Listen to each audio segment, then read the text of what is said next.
but I have deep reservations about the way that Star Wars is likely to be always already compromised in order to serve corporate interests. I said it before and I'll say it again. Life moves pretty fast. You don't stop and look around once in a while, you could miss it. Never fear change. Life is too short for fear. Chase what is desired. I can do this all day. Would you mind identifying what you are? We're the best friends squad. That's what we call ourselves. Sort of like a team. Welcome to the rodeo. Ladies and gentlemen, please sit back, relax, and enjoy the ride. This is the way. I have spoken. Welcome to the Skiffy and Fanty Show. The saga is over. The story is not. Nice. Good. You could have also just been like, I have spoken. That would also have been appropriate. I'm Sean. And I'm Mike. And we are here today for yet another Star Wars episode, but this time we are doing a Star Wars retrospective, talking about the fact that this is all over and it's a whole new frontier, as it were, that we're about to explore, and we're going to talk a little bit about what we think about all of that. Yeah, and Sean and I were talking a little bit before we started recording, and then I realized, oh, this is the whole thing.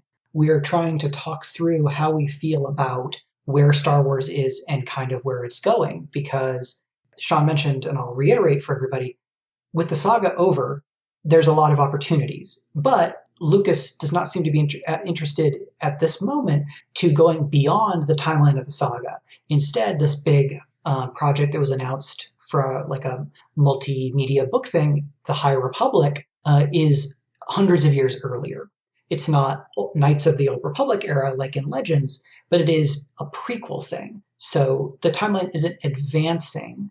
And now we've got all these other interstitial projects like Mandalorian is in that in-between space between two eras. And Star Wars is just going in a bunch of different directions. And the centrality of film seems to be lessening a bit, at least for a little while. So that's a lot of different things to figure out how we feel about.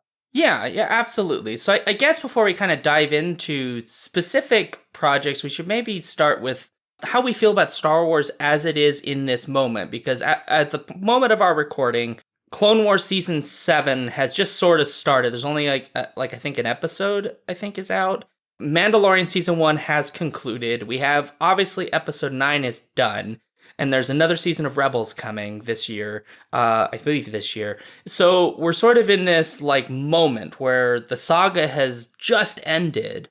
And I will say that I have some mixed reservations just about my concern about what lessons Disney might have learned about its first attempt at a trilogy of Star Wars films, because I think there are, even if you're like really a fan of the movies, there's clearly like problems of like the way that they all kind of connect together, and there's just there's a lot of other things that are happening around those films, like with fan stuff and people like losing their minds, and some people being really angry and mad and wanting to burn everything down, and others being mad for other reasons, and some being happy about some things. And for me, my concern is that when they do finally return to films, I don't know that they will have learned the lessons they maybe should have learned from these films about maybe how they should go about doing trilogies in the future. I think that they're going to learn all the right lessons from the television shows, because at this point, I think they've been like smacking it out of the park without much effort. But I'm curious where you kind of feel things are at. Yeah, so my kind of point of highest fanishness about Star Wars since Disney took over was probably right after Last Jedi came out, and I saw it. Yeah. Because I really connected very powerfully with Last Jedi as somebody who is a lifelong Star Wars fan, but has become a storyteller and has become an adult who's very interested in reflecting on childhood narratives that mean a lot to me, but trying to figure out a way to apply them to the world as I see it and asking more from them, to go beyond like very simple mythologic, like kind of mythic storytelling of good guys and bad guys, and the chosen one hero, and a lot of kind of stock, fairly familiar archetypes, and pushing stories in a direction that continues to address the time that they're created in. Because if Star Wars was always about the late 70s and early 80s, I don't think it would be able to survive a generational turnover. The more recent ones, I think they are kind of they're not shying away from being of the time when they're made, at least to certain degrees. But, and this may keep me from ever getting a Star Wars job, Disney's still really culturally conservative. They pull their punches on inclusion. And like I just saw a reference that Love, Simon was pulled or will not be on Disney Plus because of content concerns, because somehow gayness is a greater content concern than genocide, given that genocide happens in Star Wars several times. A lot of different forms of murder happen in Star Wars. Thanos chokes a man to death with his bare hands in Marvel. Yeah, he like crushes a dude's skull. Yeah, it's sort of bizarre that's the line they draw is a little bit of gayness. No, that's not family friendly, but strangling a person with your bare hands, visibly so, that totally for the kids. Yeah, so I think most of my concerns about Star Wars are the fact that it's a hugely popular IP that matters a ton to people all around the world, and it's controlled by a mega corporation. And that's a pretty endemic problem to IP that are popular, because that's how corporate media works. So I'm balanced between having a lot of joy that I've gotten out of and read into some recent stuff from the sequel movies and Mandalorian, to like running Star Wars RPGs myself using the Scum and Villainy system, which is not created to be a Star Wars game, but can really easily be one. So I'm doing the thing of like making my own Star Wars fun, but I'm also enjoying what's being made. But I have deep reservations about the way that Star Wars is likely to be always already compromised in order to serve corporate interests. And that's where I am. Yeah, I think you're catching on in a very cogent way to part of my issue. You sort of identified directly the issue of inclusion, which I think is very important, but it isn't where I think my reservation specifically is at. But I think the same language applies here, this idea of Star Wars being at risk of always being compromised by the sort of corporate model that they are engaged in. For me, like with this sequel trilogy, I know I'm very on record. I didn't like The Force Awakens, and we're not going to like rehash that, but I really sort of had wished that this trilogy had been done by one director, yes, and one writing team, and had that all planned out before they actually went to film. And it's fine if they made like adjustments as they went, but to me it felt very much like it was a J.J. Abrams trilogy and then a Rian Johnson middle part of a trilogy, and then Disney was trying to do its own thing. And what that ends up doing is creating a narrative that I think when it decides to push boundaries, doesn't want to commit to it in the following film. So like, I know that we both really enjoyed Last Jedi, and maybe for somewhat different reasons. Me, I just got like a lot of my emotional, like I cried in that film because Leia's just it's pretty. But it feels like that film took a lot of interesting story risks in terms of how it wanted to convey emotional components within the characterization. And then we got to The Rise of Skywalker, and I felt like there were different risks that were being taken, but it was too late to take those risks. And so it didn't quite pan out for me in the way that I needed it to. And so my hope is that maybe Disney learns from this. You know, what we should do is we should have trilogies, but when we have like one group of people and they make that trilogy, and then that's how that's done. And then we can have individual directors do their own unique things on those individual solo films. That's what I hope is the lesson that they learn. But I think I share your reservations that possibly what we might get is Disney continuing to do this odd process of like, we're gonna have each film directed by somebody different and have a different like writing structure, and like let people just kind of have their own visions, and it's all gonna go over the place, but we'll try to control it and manage it. And also we can't have any of the we can't have any gay character stuff, except like we'll have like two women kiss in the background because sure, why not? And that's my concern for what is supposed to be the next trilogy of films. I don't even know if that's what it is, because we've been told that there are 3 films coming in 2022, 24, and 26. But a lot of Star Wars is in flux right now. There's just not a clear sense of where the direction of the films are really going. We don't even know whose trilogy of films that is, or if it is a trilogy of films, or if it's one of Kevin Feige's films, because supposedly he's doing the film, and it may or may not be part of a trilogy or a solo film. We just don't know. And that's worries me, because I feel like Disney with Marvel has it really hammered down. And it really works for that model because they're doing a lot of different stories that then intersect in the sort of Avenger films. But Star Wars doesn't work that way. And so I want them to have something that makes me feel like they really know what they're doing with Star Wars, and I don't have that yet. Yeah, I would guess that I have to imagine that the Lucas story group for Star Wars has a lot more solid of a plan than they've announced. I hope so. I think that it's likely that they've learned some lessons from creating the sequel trilogy. And I'm hoping that some of those are the ones that you suggest in terms of empowering a specific team to do a whole trilogy. Like going, okay, Rian Johnson, you did Last Jedi, your cinematographer was amazing. That Last Jedi is probably the most cinematographically interesting Star Wars film. Absolutely. Yeah. And that was a big part of why I liked it. I hope that they look at the MCU and say, okay, well, the MCU reached a level of maturity where there was more space to have a variety of tones so that you can kind of have superhero Afrofuturist Hamlet in Black Panther. You can have cosmic dramatic comedy in Thor Ragnarok. You can have a heist movie in the Ant-Man films, and that there will be more space.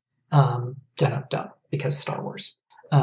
Because I really liked the Jedi Fallen Order video game, but it was incredibly traditional Star Wars. The thing that was different was that it was also a Souls-like video game in a lot of ways, drawing on the Dark Souls tradition from FromSoft, which became this big mass commercial hit over the course of a series that started out being very niche. And then, okay, cool. Well, we have these elements. We're making them more commercial, and then we're going to tell a very traditional Star Wars story about a Padawan, and we're going to use this in between time period where there's a lot of stuff that's between 3 and 4, and now we're seeing stuff that's between 6 and 7. What Last Jedi did for me that was very powerful, in addition to just hitting the beats that were expected, was that it dug deep on emotion and theme, because the characters in that game are survivors of trauma. They're survivors of Order 66. So that, I think, is a good indication of places where the Lucas team can fill in the gaps between 1 and 9, in addition to going elsewhere kind of timeline-wise, drilling deeper into those moments, which they've already been doing with fiction in the newer books and things like that. I think we're already seeing some of that MCU model playing out in what has been announced about High Republic, because in that announcement video, they had this whole writer's room. And they say, okay, cool, well, here's this cast, and we have different writers doing different works with members of this cast, but there is going to be some crossover, and it looks like they're trying to set up something that is a bit analogous to the MCU framework, which really draws extensively on the traditional Marvel crossover framework, where we have these individual titles, and then every year there's a big crossover. So I think they're pushing in that direction, but I agree that because of where Star Wars comes from, it would be really hard at this point to go, okay, well, now we're going to do the MCU thing with Star Wars, because everything is always, to a certain degree, in relationship to the saga, because that is where just about everybody's emotional investment in Star Wars started. That keeps changing, because there are a lot of young adults now, like younger millennials and Gen Z folks, who came to Star Wars through Clone Wars, or through Rebels. And there is a group of I would say Gen Zers who essentially came through with the prequels, yeah. And then the Clone Wars TV series on top of that, yeah.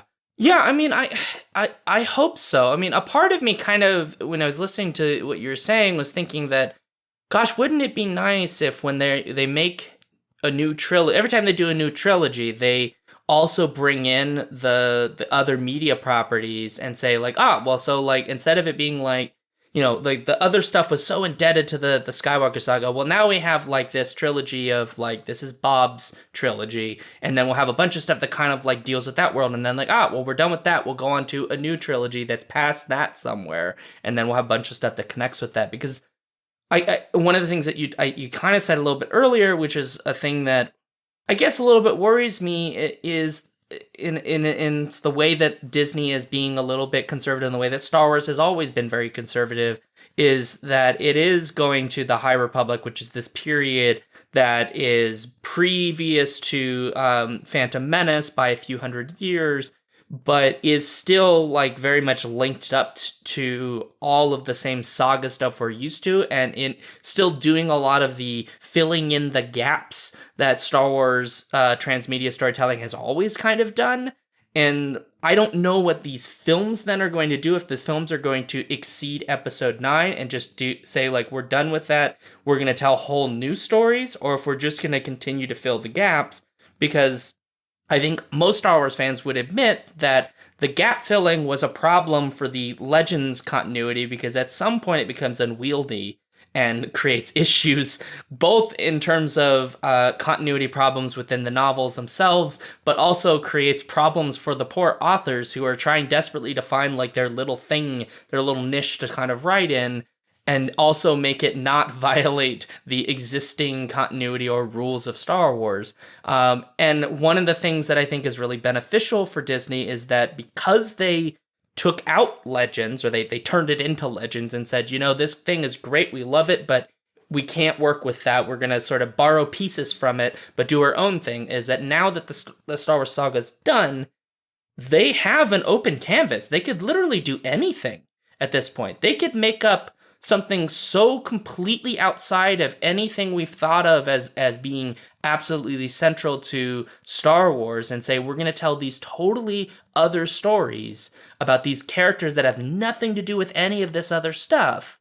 And that, to me, as somebody who has at least some part of a creative brain, that sounds like the most exciting and freeing type of experience from a writing perspective. Whereas for me, the High Republic is less exciting. I think it'll be just fine. I'm not saying it's going to be shit or something like that, but it feels to me, I would say that my concern with the High Republic is not that the writing quality is going to be bad or anything, but that they're trying so hard to make it seem like it's new that it will not come off as being new. It might come off as contrived or feel too pastiche. And maybe that's an unfair criticism, but that's sort of how I feel about that. And so I'm hoping that maybe I get the other side of that with the films, and that maybe we expand past into something just totally not in this like span of history that's still part of the canon. Yeah, and I think one of, or possibly the biggest challenge for the Lucas Story Group at this point is probably, now that we've done, the saga, what does it mean to be Star Wars moving forward? Does it have to mean lightsabers? Does it have to mean spaceships? Which of these things that are part of that amazing storytelling alchemy that was achieved and that made Star Wars a sensation, which of those pieces are load-bearing for what parts of the audience, and how do we balance it all? Because for them, it's about making money, because we live in capitalism. Now, yep, they got a $4 billion bill to pay down. Yeah, and I have no doubt that there are a ton of people who work on Star Wars who love it passionately and want it to be the best that it can be. But they work for somebody who pays their paycheck. And ultimately, it has to be viewed at least partially through the lens of profit. I think that there's a good argument for, at this point with Star Wars, because it's very powerful and it means a lot to a lot of people, you can start to pull apart some of those elements and give space to storytellers to zoom in on those elements without having to assume that it always has to be in the same balance. And I think we already see that some with The Mandalorian, though less so than I was expecting, because, slight spoiler for Mandalorian Season 1 overall, you have a Force user. And it seems like there's a high chance of whatever happens with that character tying into the legacy of the Jedi overall, even though in the original marketing materials, it looked a lot more like, oh, this is the like kind of space western bounty hunter side of the galaxy. Instead, it's much more this story about family and loss, and it is tied into the saga because this main character is a war orphan from the Clone Wars, and then you have this other presumably an orphan, who kind of emerges from the kind of the legacy of the Jedi and the Sith in terms of relationship to the Force. Because in this new continuity so far, there's not been so much work done to establish full-on other Force traditions in a way that I would believe that a whole lot. That I would believe that character emerges from that tradition rather than being a Jedi youngling. But what I'm hoping is that they do give space to like, okay, cool. High Republic is very much the Space Knights thing. Oh, cool. We're doing Jedi Knights of the Round Table. Fun. Okay, good. Lean into that. Lean into heroism. Lean into kind of maybe like the noble bright part of Star Wars. So I think High Republic can be some of that setting, like pulling the threads apart and focusing on one. Like if High Republic as Jedi Knights of the Round Table is that kind of noble bright, shine brighter when the darkness looms type of Star Wars, and they're really focusing in on that kind of that part of the space fantasy, versus giving the room in something like Mandalorian or even another project to be on the grittier side. Like the Cassian Andor series is likely to be grittier, more like kind of space spy thriller. And I think all of those are good impulses because they're different people that love Star Wars love it for different reasons. And if all of Star Wars only ever tries to be the same mix in the same proportions, maybe they're not giving themselves the opportunity to grow Star Wars in every direction the way that maybe they could otherwise. Yeah, it is interesting that you bring up Cassian Andor because we have a clear sense of the kind of story that's going to be, but we also have an Obi-Wan Kenobi show that's still in the works, and Ewan McGregor's attached, and it was rumored for a long time, and it's been delayed, I think, right now, because I think Kathleen Kennedy didn't like the scripts, I guess. I'm not sure. It's like really hard to figure out what's going on within the High Tower.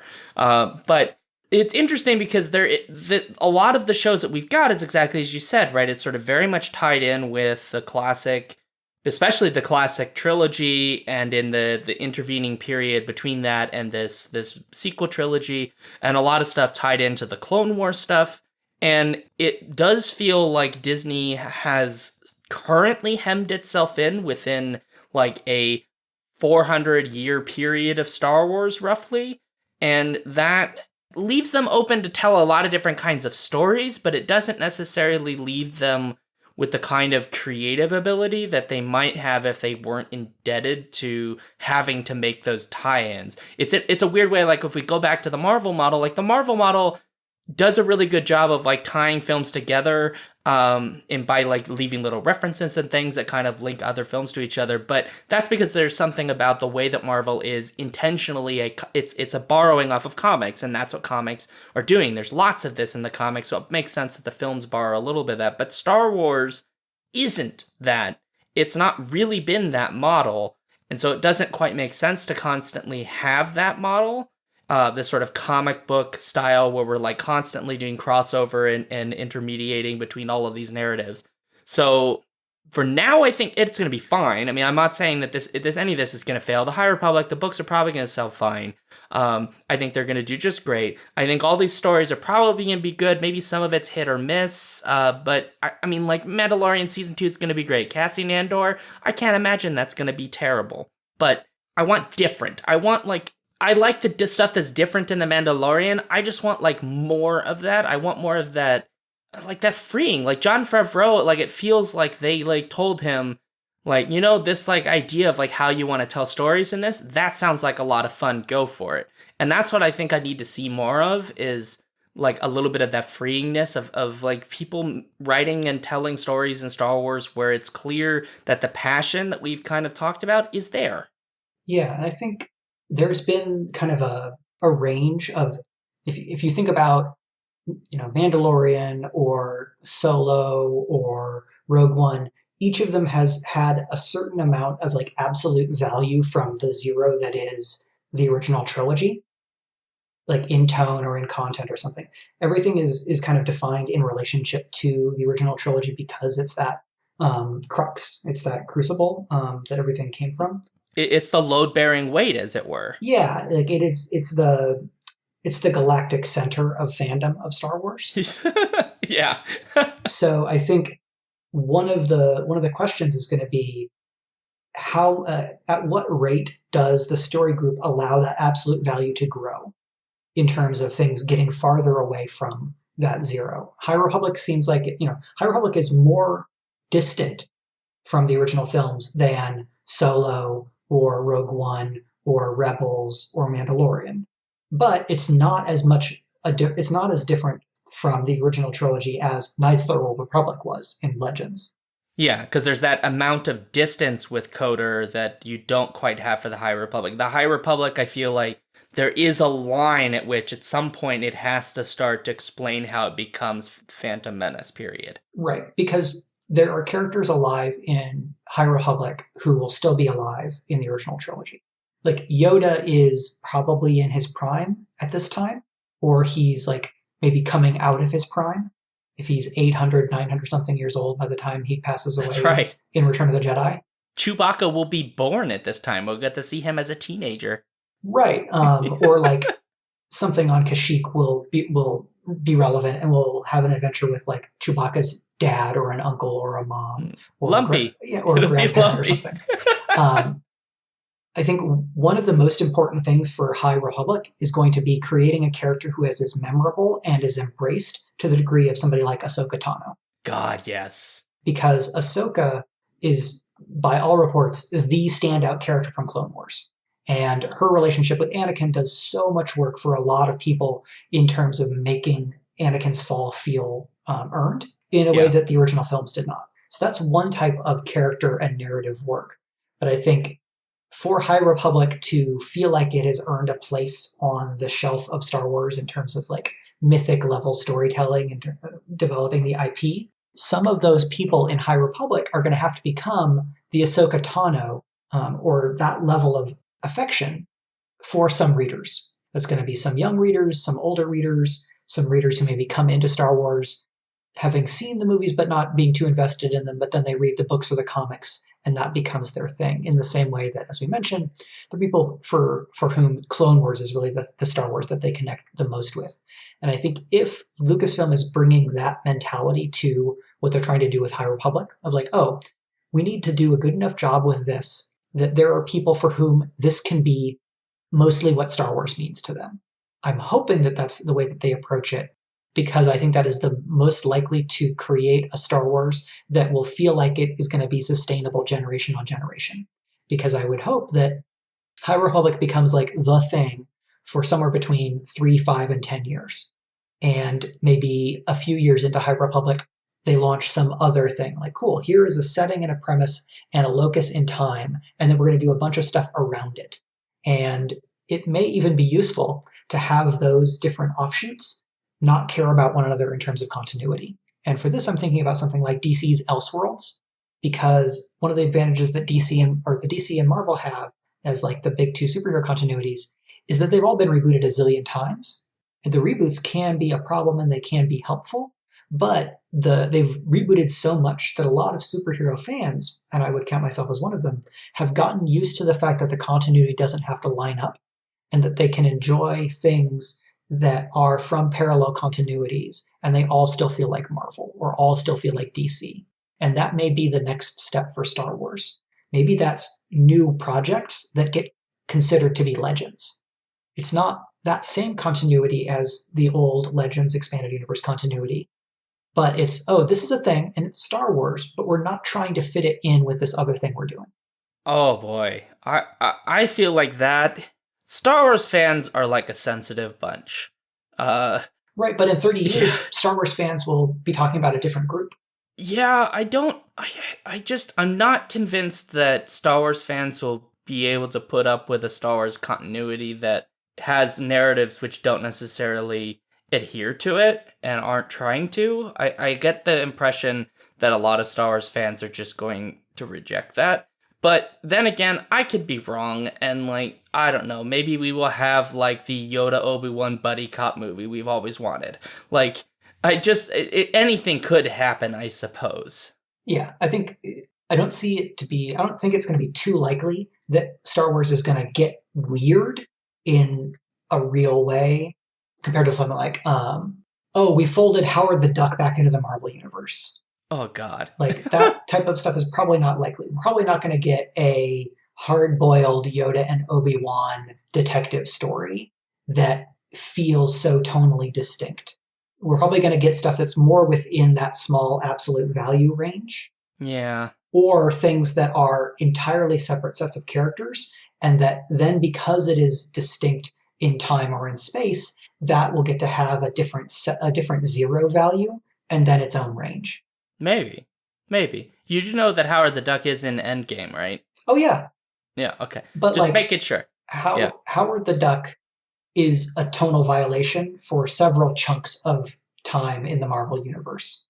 In the more recent comics, there's a whole little kind of small section of Marvel where Howard the Duck fits. Howard the Duck, Squirrel Girl, and things along those lines, where they embraced comedy writers and gave them a lot of space, and things didn't have to necessarily make sense in the same way. I don't know that the Star Wars universe is that flexible, because it was not built to be broad in the way that Marvel was. No, I would like to see Star Wars actually do something in the comedy realm, but I don't know if I would want it to go full comedy, but something in like action comedy orientation would be interesting, I think, in a Star Wars universe. And we've got glimpses of it in the films we've seen so far. Sure, and I think a good example of what that could look like, we can see in the last episode of The Mandalorian season 1, where Taika Waititi directed, because Taika has such a pronounced sense of humor. God, yeah. And Disney has already worked with Taika on Thor Ragnarok, and he's doing another film for them, so that working relationship seems to at least be fairly positive, or at least sufficiently profitable. And Taika's already worked on Star Wars. Or like looking at some other comedy director who has enough of a love of Star Wars that maybe the story group decides to go ahead and give them a shot. I do think, and other people have talked about this, the TV shows are a great place for Disney to try people out on the TV and film side, in the same way that the anthologies, like from a certain point of view, were a good place to try out fiction writers, many of whom have now gone on to write some of the novels or other short stories and novellas and comics. I think most of the people who are the writing team on High Republic had already written something Star Wars, if I'm remembering correctly. Yeah, Claudia Gray has written novels. Justina Ireland has written novels. Daniel Jose Older, I think, He wrote Last Shot, the Han and Lando novel. Oh, right, that he did, and I think he's done a short story, maybe? I can't recall. If he was in Canto Bight, I can't remember. Yeah, so if they're following that approach, then they are keeping really strong control, but they are creating opportunities to try people out and expand that set of voices, which I think is very important, especially if they want to change course on this perception that I have, I think accurately at this moment, of Disney's cultural conservatism with regards to representation across a few axes. I mean, it'll be interesting to see where this goes. I mean, most of my reservations just have to do with I just kind of want them to escape this like periodizing of Star Wars. But at the same time, right, we have Justina Ireland, who's a fantastic writer. I've read one of Claudia Gray's Star Wars books, and it was decent. I haven't read Daniel Jose Older's book yet. Cavan Scott and Charles Soule I haven't read, but all of them have accolades outside of Star Wars, and some obviously have some within Star Wars. So there's like a great amount of potential here for this to be, I think, fantastic. I guess I wonder how much Star Wars is going to commit to it, because right now it's 3 books and 2 comic series, and it is suggested that this is going to be like a big to do, and there'll be more. But Disney has like this weird history of being like, well, it didn't work out exactly how we wanted to, so I guess we'll cancel this other stuff that we wanted to do. And so I don't know that how committed Disney actually is to this, and I wouldn't trust them if they said it publicly if they were, because they're a major media corporation and they're obviously interested in the dollar versus necessarily writing story for the sake of story. So maybe this goes somewhere really great. Maybe it opens avenues for different Star Wars stories that we don't have in this sort of period, and maybe we see more expansion and exploration. I don't know, but one can hope. Based on previous Star Wars things, I would bet that there is a second wave of books that has already been commissioned. Maybe they've been written, maybe they haven't.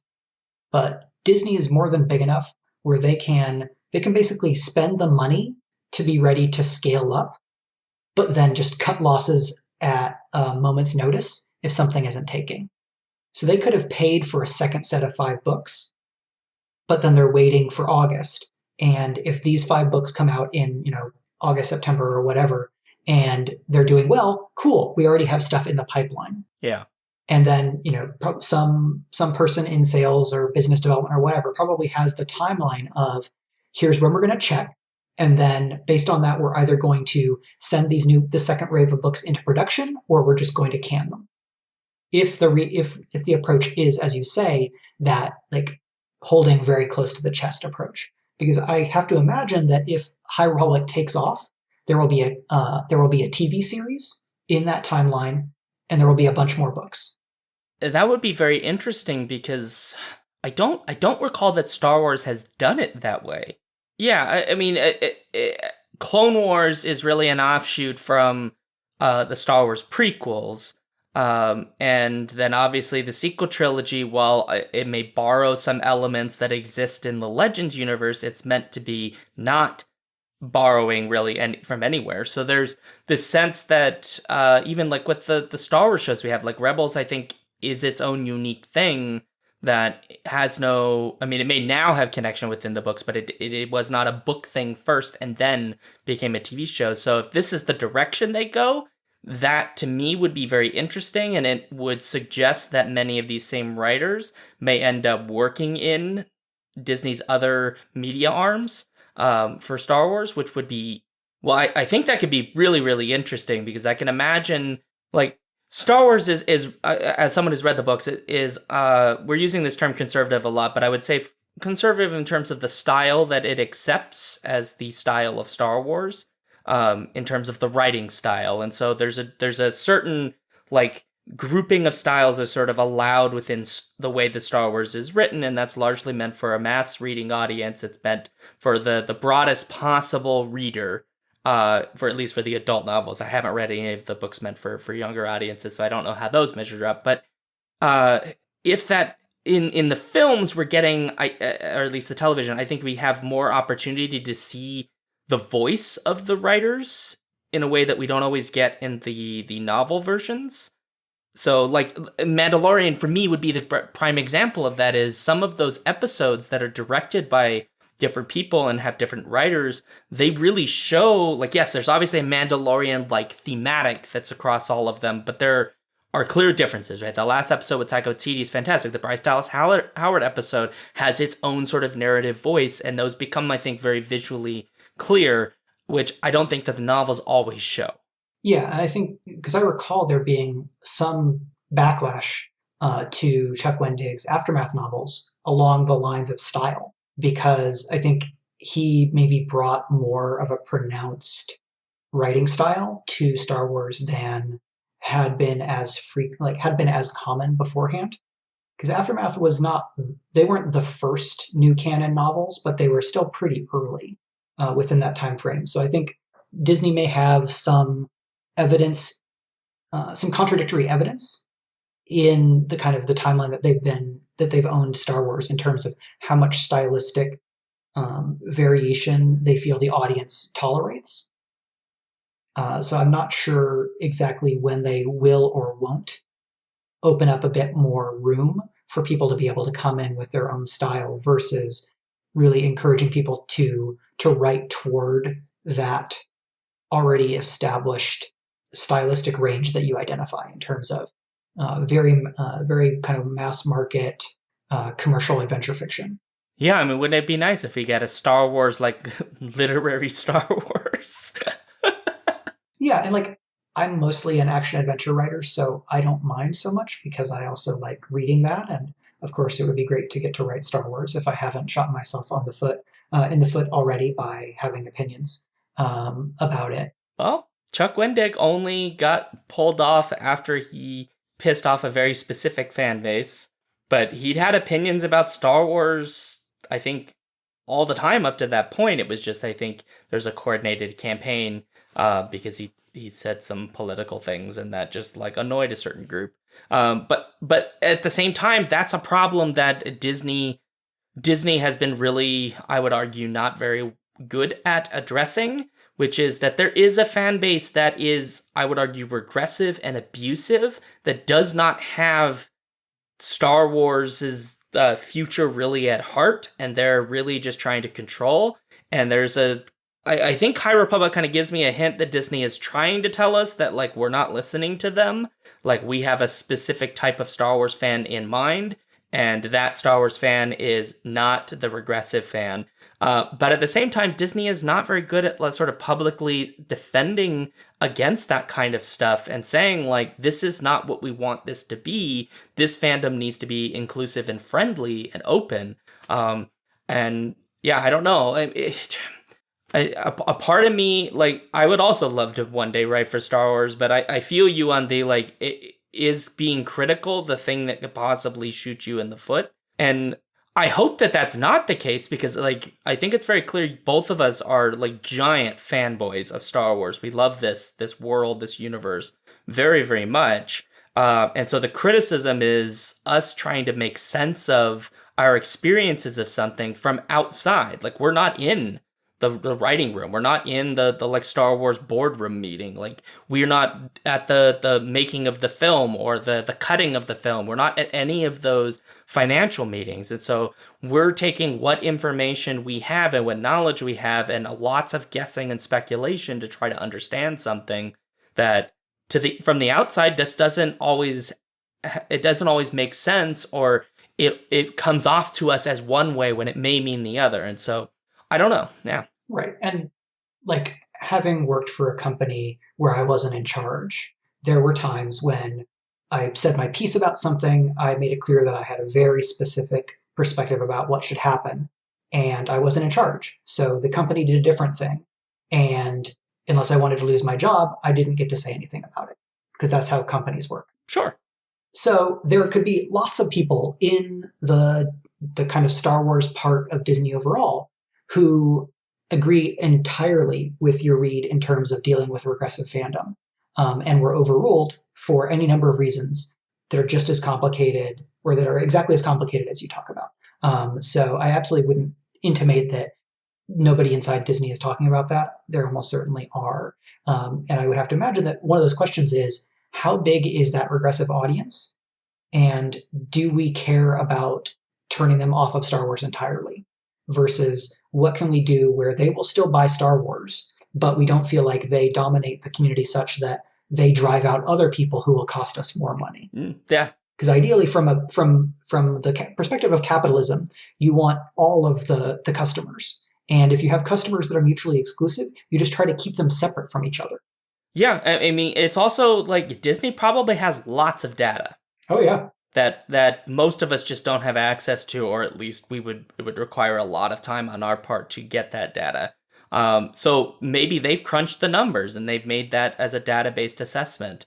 I would argue that I just think that they've made a move that I would prefer that they not make, because I just think that they have the potential to nip this in the bud. But then again, you know what? They've got lawyers, so maybe they're just like, they had a meeting and their lawyers went, you know what? You're probably better off just shutting your mouth. Or they're PR experts. Yeah.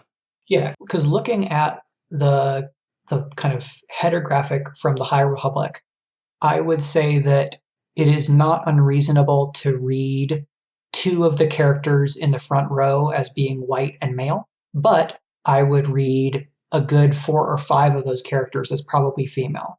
I would be surprised if one of them is non-binary, and therefore their gender presentation did not, in fact, match kind of Western normative standards. Do you think that would be explicit within the story, or just the presentation to us? In a space opera, there should absolutely be cultures that have non-binary genders. Well, no, I don't mean in that sense. I mean in that, do you get the sense that Disney may actually do that, given we were talking earlier about its conservative tendencies and the kind of story that's told? That would be very much against the sort of conservative social tendency to present somebody who's actually non-binary. Maybe they do it as like they're an alien species that's non-binary. Right. In which case, I mean, I guess they're just kind of doing a science fiction thing. But if they present them as not so alien and non-binary, and, you know, presenting them as protagonist who is meant to be a connecting point for the reader, do you think that that's something they'd actually do? Or do you think that, based on your early reading of them being fairly conservative in their narrative choices, that they may not even risk something like that? My experience from hearing people talk about the different media manifestations of Star Wars, that there's been more freedom for LGBTQIA plus characters in prose and comics than there has been in TV and film. That's true. Because there are queer characters in the Aftermath books. I know at least have 2 queer characters who both of which have gone on to have other lives in the continuity. But it took until Rise of Skywalker to have explicit on-screen queer characters. So it may be that the fiction is able to be a little bit more bold because it's lower profile, and or Disney believes that, based on the data that they have, that the kind of reading focused part of their fandom is more accepting of that, and or that they project based on where the publishing industry is. Oh, we think the publishing industry within prose and comics, this is more commercially viable than it is in film, where maybe we're doing some things because of what we expect to be the cultural mores of these parts of the international market. Like that conversation is something that I've heard referenced with regards to a lot of these major IP, in terms of stuff where, you know, they really do bank on major international sales versus, you know, even if the High Republic is a major focus for Star Wars, they'd have to sell so many books for it to approach the revenue levels of a film that it may be an experimental incubator in more ways than one. And if we see more queer characters and boundaries of inclusion pushed within High Republic, I think that follows suit with there being a bit more space for that in the fiction, the tie-in fiction, when the films were not keeping pace there. Well, and there might be a case then to be made that supporting the books themselves might eventually lead to supporting more inclusion in other media forms. Yeah, absolutely. Like if this cast of the High Republic, and that, you know, okay, cool, then there's some more inclusive casting and characters that represent people's lived experiences that haven't been represented in Star Wars. And then High Republic takes off. Disney would be under a lot of pressure to not kind of remove those aspects of representation if they took High Republic to TV or film. Yeah. Okay. So I think there's a degree to which they can basically force themselves to put up or shut up by saying, okay, cool, we're giving you this space here, and we understand that we want this to maybe be able to go in this direction, and this creates, you know, this gives us an opportunity. That's like a more optimistic read. If we get High Republic and there don't seem to be any characters who kind of broaden the range of representation for Star Wars, then that maybe is also an indicator that they want it to be able to go into other formats, and they've decided to not make those moves. That's interesting. So there may be a lot we can read into what we ultimately get out of these books. Yeah, and that it depends a lot on what, you know, coming back to what is their overall plan. How much does High Republic matter overall in the big, you know, Lucasfilm C-suite level whiteboard that says what's next for Star Wars? Yeah, I do recommend that folks watch the trailer I have not like freeze framed it a lot because there are a couple of whiteboards that have notes and things on it that say a lot of interesting things and some choices that they're making. There's going to be a new sort of enemy, and there's this like big lingering question that's in the PR materials about what scares the Jedi. I'm interested in how they answer that question because I thought the thing that scared the Jedi was the Sith. But the implication is there's something else that scares the Jedi, in which case, my God, the Jedi have a paranoia problem. No, I'm just kidding. Yeah, and I think coming back to the High Republic, I know Justina and Daniel each a little bit just as colleagues out in the world, and I absolutely trust them to push as hard as they could in the room for Star Wars to be more inclusive. And I hope that we see High Republic show the success of their efforts and anybody else in the room who is also making that push. Well, we'll see. We'll see what happens. Wait, oh my gosh. Wait, is the comic book series? Oh my gosh, that is what I think it is. It's the like cat people from Clone Wars. The ones who used to have a slave empire and used to enslave Jedi. Not the bunny people from the old comics? No, it looks like one of the, oh god, what is the, gosh darn it. The Zygerians, which are like they're like cat-like people, and during Clone Wars, they try to rebuild their slave empire because it got shut down by the Republic. The Republic eventually shut it down. The Jedi Knights of the Old Republic, shut it down. And so presumably during this period of the High Republic, their empire shut down. But the Star Wars Adventures comic that is being written by, I believe, Kevin Scott, it looks like it has a Zygerian on the cover, which I have questions, because he looks like he has a lightsaber. Yeah, and I dig what seems to me like kind of a more high fantasy vibe in the costuming for High Republic. Yeah, they're like regal almost. Yeah, and I think it definitely makes sense because it seems like they're going for the tone of like, oh, this is the Jedi when they were what they say they are. Because like in the prequels, the prequels are the fall of the Jedi due to their hubris. So, okay, that's not the representation of what the Jedi were to themselves. Right. This seems like it's, this is the legends the Jedi tell themselves. We're telling themselves during the prequels when they sowed the seeds of their own destruction. Oh, that's so interesting. I'm a little bit more into it now. I feel like I've had my mind switched a little bit, especially when I started realizing little connections that, and there's a lot of interesting contrast because the new villains like have this weird, almost like Mad Max look. Yeah, like I think the video referenced the Vikings as a bit of a touchstone. Yeah, like Vikings and Cyberpunk 2077 plus Mad Max Fury Road. Yeah, and there's some stuff in High Republic that makes me think that it could try to explore a little bit of new thematic ground, which could be really cool. I hope so. I also hope maybe there's a frontier aspect of this with the Jedi that are on the edges of the Empire. I really hope that what we get out of that is maybe some new stuff that sort of like, the idea is like they did explore these things, but then they were sort of like forgotten as we get to the prequel era. Right. Or there are parts of the galaxy where people said, like, we don't want your republic. Don't come here.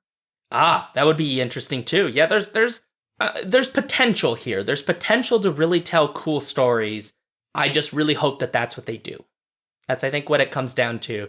And, I kind of feel like that really sums up kind of where we are, I think, with Star Wars. Is like, there's a lot that we just are really enjoying at the moment, and there's a lot of possibility for the future. And we're sort of nervous about what we actually are going to get, but at the same time, hopeful that we get something that is both, enjoyable because it's Star Wars. We want it to be enjoyable and give us the feels, but also maybe a little bit stimulating.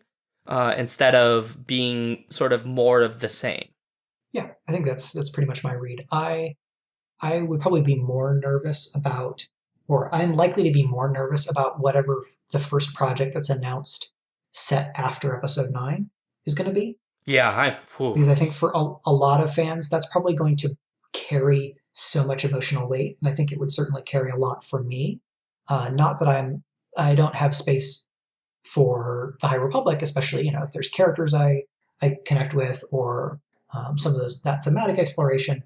But the same thing for me has been happening with Star Trek, where Picard is finally moving the timeline forward past Deep Space Nine and Voyager in the TV world. Maybe the books have already been doing it, but I haven't been reading the books. So that next step of going forward when the timeline hasn't moved forward in a while.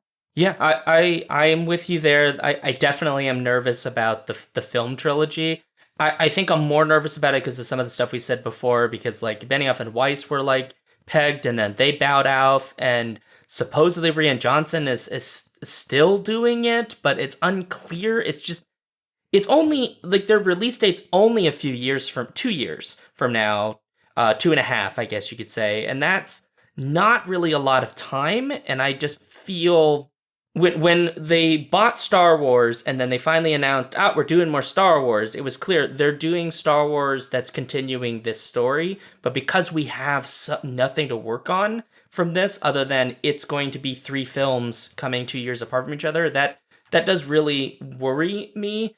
And I think you're right. I'm going to be in the same boat. When the first of these films comes out, I'm going to be I'm going to have a lot of pent up emotion. But also there's a part of me that's maybe there's a freeing aspect, because if it is past this timeline and has no, it's not indebted to the Skywalker saga, maybe there's a freeing aspect of I get to experience Star Wars new again, which that could be can you imagine that? Because I got to watch the VHS tapes. I never got to see them in the theaters, the original ones, right? But we could have that experience, man. That would be so fucking cool. Yeah, I think there's so many cool ways that Star Wars could go after Episode 9, and I'm not going to say them on this podcast because I would rather sell them to Disney and have them pay me to write them. So Disney, you can find me on my website. Yep. All right. Well, I think we hammered it out. I think we got a lot of thoughts in here. If folks want to let us know what they think about this, they can obviously send us an email at skiffyandfanty@gmail.com or tweet us at skiffyandfanty. We're also on the Patreon at patreon.com/skiffyandfanty, and we have our website, skiffyandfanty.com. Mike, if you wouldn't mind letting folks know where they can find you so they can check out your various novels that you have released. Sure thing. So my website is michaelrunderwood.com. I have a new novel coming out in May, on May 5th, called Annihilation Aria. And if you like Star Wars, you will probably like this novel. It's available for pre-order now, and you can find me on Twitter at MikeRUnderwood. I'm looking forward to this book, by the way, because I knew you were writing it a long time ago. And it's been a while in the making. And we'll have to come back and see what we think about all this High Republic stuff in September or October. Yeah, maybe we will do exactly that. Yeah, this is going to be very interesting. Well, thanks everybody for listening. Thanks, Mike, for being here. Appreciate it. Always great talking with you. Yeah, as always. And so on that note, I'm just going to say that I'm in love with the Twi'lek. So, awkward ending and scene. No. May the Force be with you. Always. I have spoken. Yeah.